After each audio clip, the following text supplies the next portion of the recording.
4 humans are strapped tightly inside a metal box. Outside their tiny windows, the world is completely on fire. The heat tearing at their ship is nearly 5,000 degrees Fahrenheit, hotter than the surface of the sun. They are falling toward Earth at a mind-bending 25,000 miles per hour. That is 32 times the speed of sound. And the worst part? Nobody on Earth can hear them scream, and nobody can help them. For 13 agonizing minutes, the crew of Artemis II will be entirely disconnected from the human race. No radio, no GPS, no rescue team. They will be trapped inside a screaming, blinding fireball, entirely at the mercy of physics.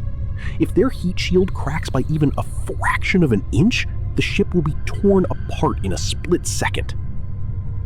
If they hit the atmosphere at the wrong angle, they will bounce off the sky and be lost in deep space forever. This is the final phase of the Artemis II mission. It is the most dangerous, terrifying, and awe-inspiring part of the entire trip to the moon. It is a horror show hiding in plain sight. Let's pause here, because I want you to understand the full picture. Going to the moon is incredibly hard, but coming back alive is a nightmare. When you launch a rocket, you slowly build up speed over minutes and hours. But when you come home, you have to shed all of that speed in a matter of minutes. You have to take a spacecraft flying faster than a rifle bullet and somehow hit the brakes. But there are no brakes in space. There are no giant parachutes you can pop open at 25,000 miles per hour. They would instantly shred into dust. So how do you stop? You use the Earth's atmosphere as a giant, brutal brick wall. When the Orion capsule comes back from the moon, it doesn't just gently float down. It slams into the air surrounding our planet. Now, at normal speeds, air moves out of your way. When you drive down the highway, the air easily flows over your car. But at Mach 32, the air simply cannot move fast enough. Instead of flowing around the spaceship, the air gets trapped. It gets squished and crushed against the bottom of the capsule. As this air gets squeezed tighter and tighter, it gets furiously hot. It is not friction that causes the heat. It is compression. It is the sheer unstoppable violence of smashing into an invisible wall of gas. The air gets squeezed so hard and gets so insanely hot that it actually stops being air. It rips apart and turns into a glowing, superheated soup called plasma. This brings us to the most terrifying part of the journey. As the spaceship slams into the atmosphere, a giant, blinding bubble of plasma completely wraps around the Orion capsule. To the astronauts inside, looking out the window, it will look like they are flying straight through the heart of a sun. The glow will be an intense, violent pink and bright white. But here is the really scary part. Plasma does something very weird. It acts like an invisible, heavy blanket that blocks all radio waves. Every single communication signal from Earth is instantly shut down. Down in Houston, at Mission Control, the giant screens will freeze. The constant chatter between the flight directors and the astronauts will instantly cut out. Static will fill the headsets of the engineers on the ground. For 13 long, agonizing minutes, the people who built the ship, the families of the astronauts, and the entire world will be totally blind. They will not know if the crew is alive or dead. They will not know if the heat shield is holding up or melting away. They just have to stare at their silent screens and wait. Meanwhile, up in the sky, the 4 astronauts are living through absolute chaos. The sound inside the capsule will be deafening. Imagine hiding inside a giant metal trash can while someone blasts it with a fire hose, only the water is made of roaring fire. The spaceship will shake violently. The crew will be crushed back into their seats by invisible forces, feeling up to 7 times their normal body weight. It will be hard to breathe. It will be hard to even move their arms. And they are doing all of this entirely alone. If an alarm goes off, Houston cannot help them fix it.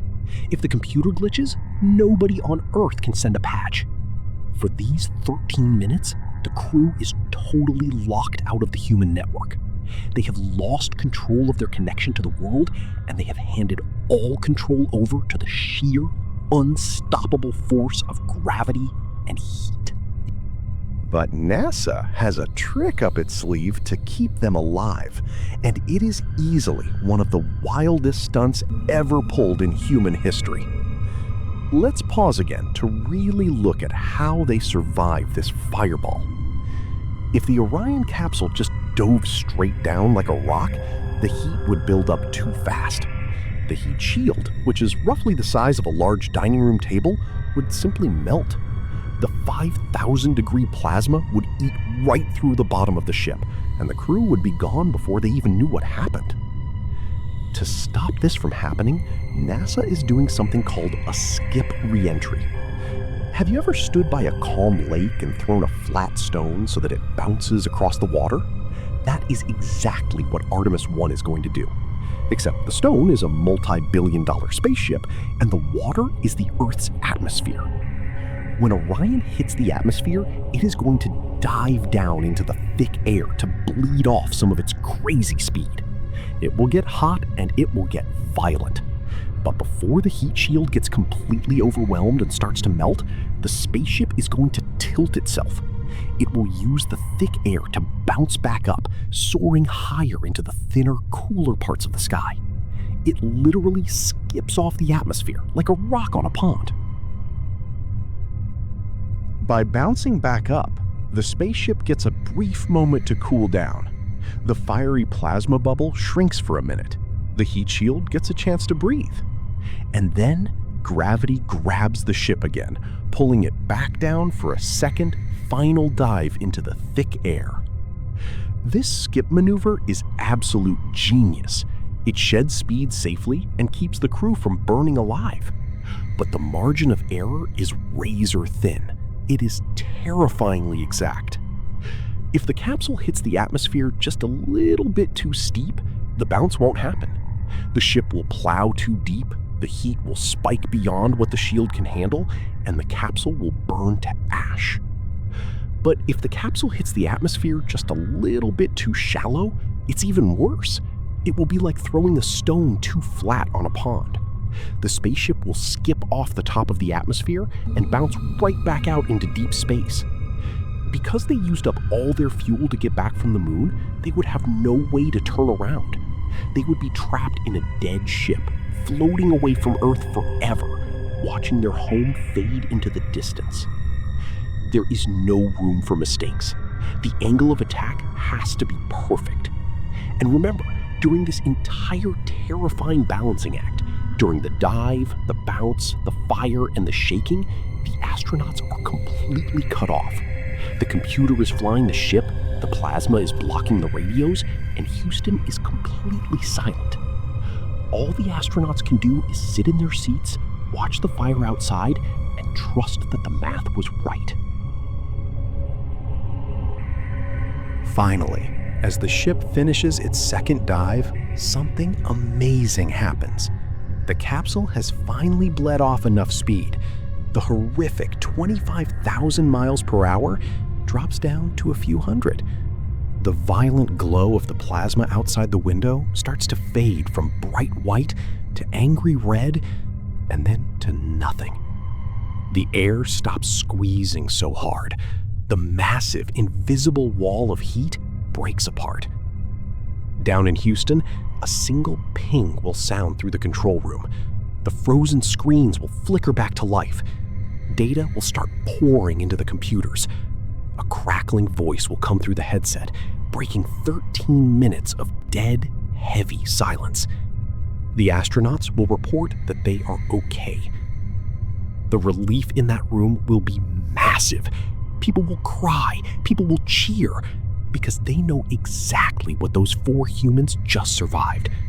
They survived falling through the sky in a cage of fire.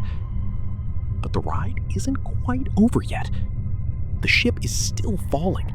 It is still moving fast enough to crush them when they hit the ocean.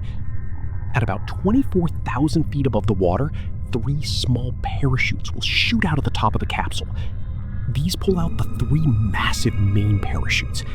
Each of these main chutes is so huge that it could cover an entire football field. When those giant orange and white parachutes catch the wind, the astronauts will feel one last massive jolt as the ship violently yanks back. Suddenly, the roaring noise of the wind and the fire is replaced by a gentle, steady whoosh. The capsule slowly drifts down through the clouds. A few minutes later, it gently splashes into the cool blue waters of the Pacific Ocean. Navy ships and helicopters will already be waiting to scoop them up. When those astronauts step out of that scorched, blackened metal box, they will be stepping out as people who have seen something no one else ever has. They went to the moon. But more importantly, they survived the journey back. They faced an unstoppable force of nature, completely lost control, sat silently in the flames, and lived to tell the tale.